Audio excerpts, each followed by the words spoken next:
About a week ago, I posted on Instagram that I was going to do a little question and answer video, and so today I'm going to answer the questions that you guys submitted. So let's get into it. When recording music as a new artist, how do you find the right producer for your style? It's a little bit hard to know ahead of time what it's going to be like working with anybody until you just kind of give it a try. The thing about finding a producer is there's a few different things you have to think about. One, do they have the skill to execute the type of sound that you want? Two, do they understand the direction that you're going to go, and are they going to be flexible to work with you on that while also bringing their own creativity and ideas? And three, is it a person that you just enjoy working with? Because that's a big factor. There's a lot of people in this business that have the talent, but if you don't enjoy working with them, it's probably not going to be a good long-term fit. So in short, you kind of have to just experiment a little bit. Maybe do a song with this producer, do a song with this producer, and just kind of see how things turn out and how you feel about the process. Super new producer here. Any plugin recommendations, pads, soundscapes, synth stuff?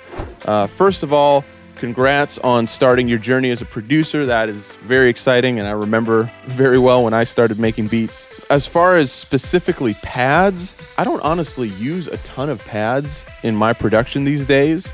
I do know that Slate Digital has some nice pads in the ANA2 synth module. There's another plugin I have from Native Instruments called Ethereal Earth, I believe.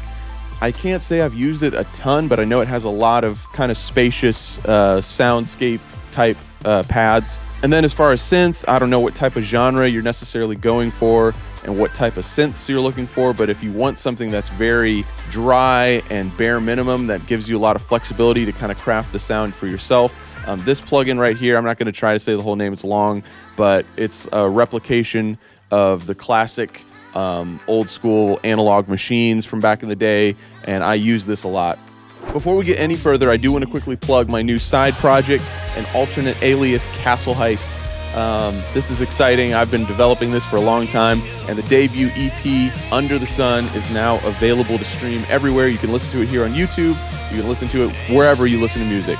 So please go check that out and let me know what you guys think. Our next one, talk about your production process. My production process looks a bit different from project to project these days, but a lot of times there is a specific sort of target in mind that I'm trying to work towards. So for instance, if there's a brief that comes through for an ad where there's some music that they want made, it'll be 30 seconds long, and it needs to have like a crescendo here, drop down here, and here are the sonic references of what we're going for. That creates a very direct goal that I try to execute. Sometimes an artist will have a reference or two for a song that they want to do where it's like, oh, I love the top line of this beat, and I love the drums from this beat, or I love the bounce, or I like this but I don't like this, let's do something different. Whatever the case is, I'm going to be trying to sort of extract what it is that the artist likes about the reference,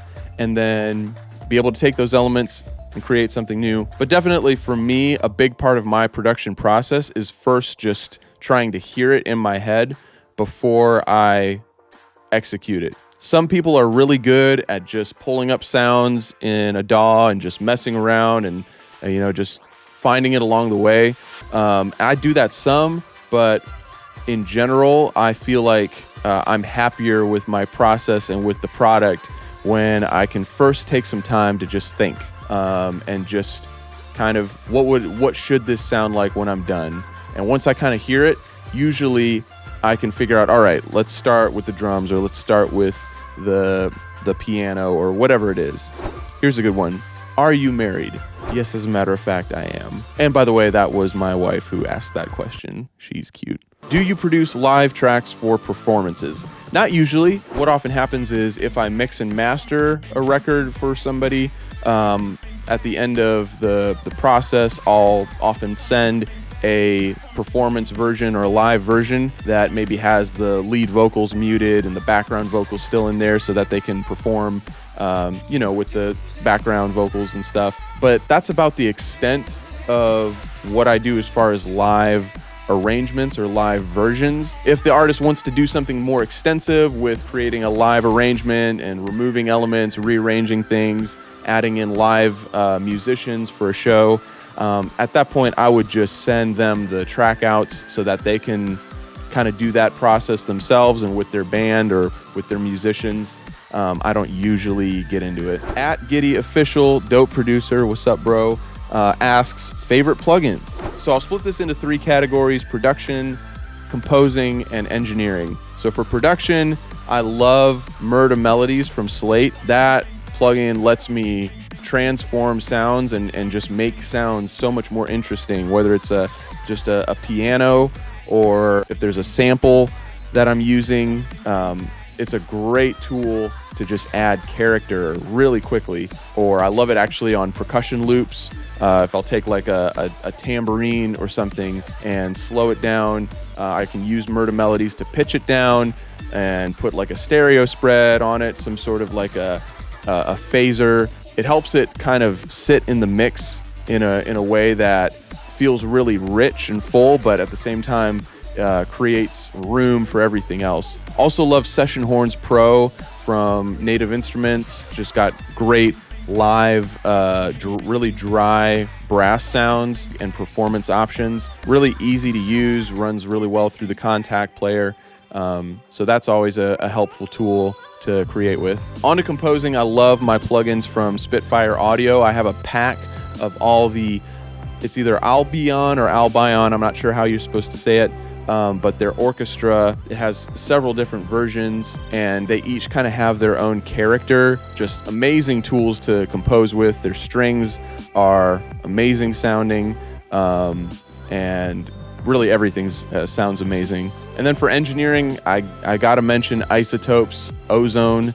Hard to beat in terms of a plugin that does so much for your mixes. I use it on pretty much every mix I do on my master channel. I mean, it does EQ, multi-band compression, multi-band saturation, stereo imaging, limiter. It does tape emulation. It's honestly pretty amazing how much that plugin is able to elevate your mix as a whole once you kind of learn how to use it. What upcoming project are you the most excited about? Definitely one project I'm very excited about is this upcoming album from KB, one of the goats of Christian hip hop for sure. We've been working on this album for probably close to a year now, and it's been a slow process. We're really taking our time, really trying to make sure that every song is reaching its full potential. It's an honor for me to be able to work so heavily on this album, to be working on just about every song. So yeah, be on the lookout for that. And another project that I'm super excited about is I've just finished producing an entire album for another one of my favorite artists in Christian hip hop, YB. So we got KB and YB. This album for YB has been just a joy to work on, and we found a really unique process. We did pretty much the whole thing virtually. A lot of it was him finding like splice loops that he was inspired by and writing like half a song or a full song and recording it and just sending me his vocals, and I just start from scratch just from his vocals and just build out a song. And it's turned into something that we're both just really proud of, and we just can't wait to share these records with everybody. What scripture impacts you most in your day-to-day? One of my favorite passages for years has been Psalm 37 verses 4 through 6. It says, "Delight yourself in the Lord, and he will give you the desires of your heart. Commit your way to the Lord, trust in him, and he will act. He will bring forth your righteousness as the light and your justice as the noonday." What I love about this passage is that it just reminds me that when your first and foremost desire is God, he makes everything else fall into place around that. And he will vindicate you, and he will make your righteousness shine. And too often, I think we get it the other way around, and we try to take care of X, Y, and Z first, and then kind of come to God with the leftovers. And I'm very guilty of that. So it just reminds me to keep coming back to that truth of delight in him first and foremost. And he'll take care of the rest. All right, we got another question from Ryan. When are you going to stop playing and do a full CHH Worship EP? I don't know, man. That might just be a moment for Instagram. I don't know if it's something that translates to a full project.